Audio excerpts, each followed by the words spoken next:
दोस्तों नमस्कार। Banking information की श्रृंखला में आज हम आपके सामने लेकर आ रहे हैं अटैचमेंट ऑर्डर। इसके पहले के वीडियो में हमने गार्निशी ऑर्डर की चर्चा की थी। अब हम इसमें अटैचमेंट ऑर्डर की चर्चा करेंगे कि क्या होता है, क्या क्या इसका असर होता है। तो मैं हूं बी कुमार और आप देख रहे हैं बी कुमार बैंकिंग चैनल।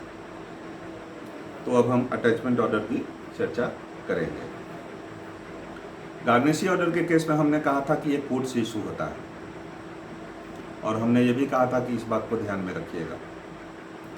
अब अटैचमेंट ऑर्डर ये कौन इशू करता है? ये गवर्नमेंट अथॉरिटीज इसको इशू करता है for recovery of government dues.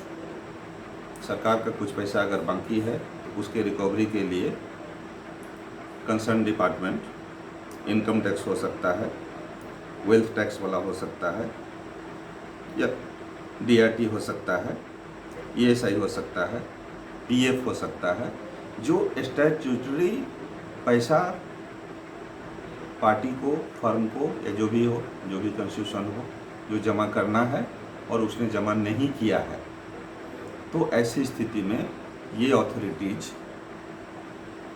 उस पार्टी के बैंकर के ऊपर अटैचमेंट ऑर्डर इशू करते हैं कि भाई आप इसका खाता सब जो है अटैच कीजिए। तो मेन डिफरेंस क्या हो गया?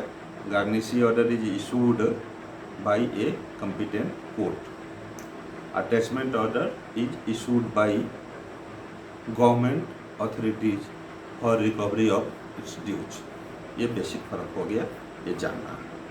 और डिपार्टमेंट वगैरह हमने कहा एग्जाम्पल के लिए वेल्थ टैक्स, सेल टैक्स कब होता नहीं है, इनकम टैक्स, डीआरटी का कुछ है तो, ईएसआई का कुछ है तो, पीएफ डिपार्टमेंट का कुछ है तो, वगैरह वगैरह। अब इसमें किस तरह का अकाउंट जो है अटैच होता है? It may be noted that the attachment order is applicable for all accounts and all amounts where garnishi order is applicable. Garnishee order में हमने जैसा बताया है उसी तरह से सारे अमाउंट और सारे अकाउंट जो है इसमें अटैच होते हैं। इसमें एक बात और बढ़ जाती है। वहाँ क्या था? गार्निशी ऑर्डर आ गया, उस समय तक जो पैसा है वही अटैच होगा, लेकिन अटैचमेंट ऑर्डर में क्या बोलता है कि फ्यूचर में भी कुछ क्रेडिट आता है वो भी अटैच हो जाएगा भाई। तो ये एक फर्क आ गया। पहला फर्क आया कि इधर कोर्ट नहीं है, दूसरा फर्क आया उधर जितना है उतना ही अटैच होगा, इधर फ्यूचर में क्रेडिट आएगा वो भी अटैच हो जाएगा। अब काइंड ऑफ अकाउंट्स की बात हम करेंगे। तो हो गया। अब बैंक क्या एक्शन लेगा? ऑर्डर तो आ गया, तो what will be the action on receipt of such order? Bank तुरंत कस्टमर को एक नोटिस देगा कि भाई आपका ऐसा ऐसा ऑर्डर आ गया है, आप रिलेटेड अथॉरिटीज को तुरंत पैसा पेमेंट कर दीजिए। अब इसमें एक कमाल बात है ज्वाइंट अकाउंट के केस में। वहाँ हम लोगों ने देखा था कि ऑर्डर अगर इंडिविजुअल नाम में है और ज्वाइंट अकाउंट इधर है बैंक में तो अटैचेबल नहीं होगा, लेकिन यहाँ एक पिकुलियर बात है। वो क्या है कि अगर ज्वाइंट अकाउंट है, if attachment received for one of the joint holder, the share of the joint account holder in such case shall be presumed to be equal until contrary is proved। मतलब ए और B के नाम में account है और उसमें 100 रुपया रखा हुआ है और ए के नाम में अटैचमेंट ऑर्डर आया है, तो ये मान लिया जाएगा कि 50% 50 रुपया ए का है। अगर इसके कंट्रेरी कुछ एग्रीमेंट वगैरह है या कोई बात है तो उन परिस्थितियों को छोड़कर, अगर कंट्रेरी कुछ नहीं है तो ज्वाइंट अकाउंट में जो पैसा है उसका आधा पैसा को एक डिपॉजिटर का मान लिया जाएगा और वो अटैच हो जाएगा।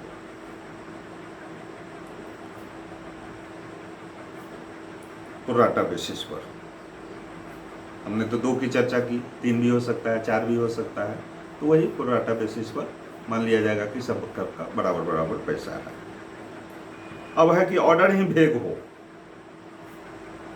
ऑर्डर जो है भेग है। भेग है मतलब क्या?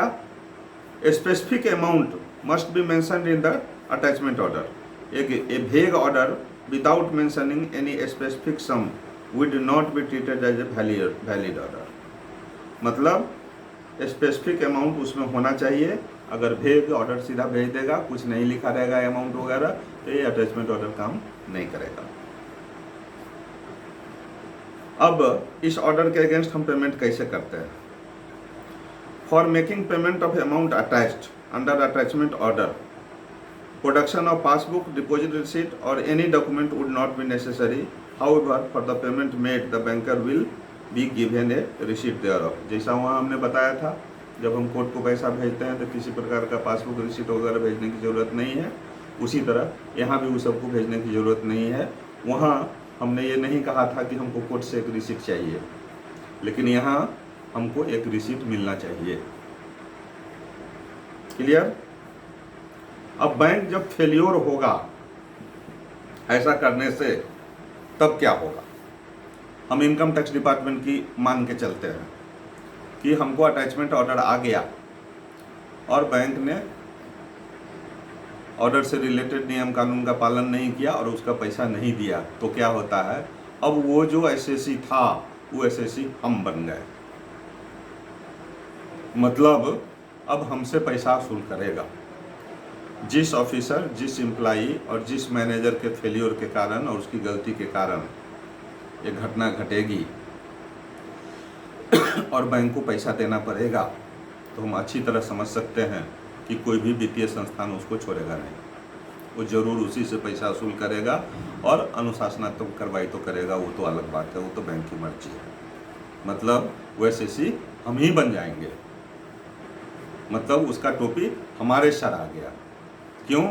चूँकि हमने अटैचमेंट ऑर्डर के नियमों का पालन नहीं किया, एक पैसा को अटैच करके नहीं रखा और उचित समय पर हमने उसको नहीं भेजा। ये हो गया। अब हम लोग right of set of N attachment order की बात करेंगे।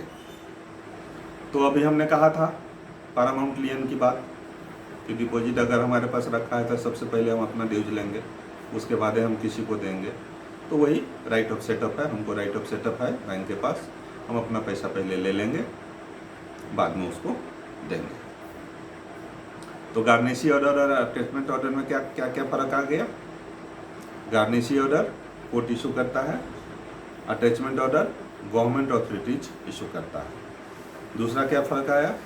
गार्निशी ऑर्डर में ऑर्डर आने तक जो पैसा है, अब वही पैसा पर अटैचमेंट ऑर्डर काम करेगा, वो भी जो स्पेसिफाइड सम है उसके लिए। यहाँ क्या होगा? फ्यूचर क्रेडिट जो आएगा, फ्यूचर क्रेडिट जो आएगा वो भी उसमें अटैच हो जाएगा। वहाँ क्या हुआ था?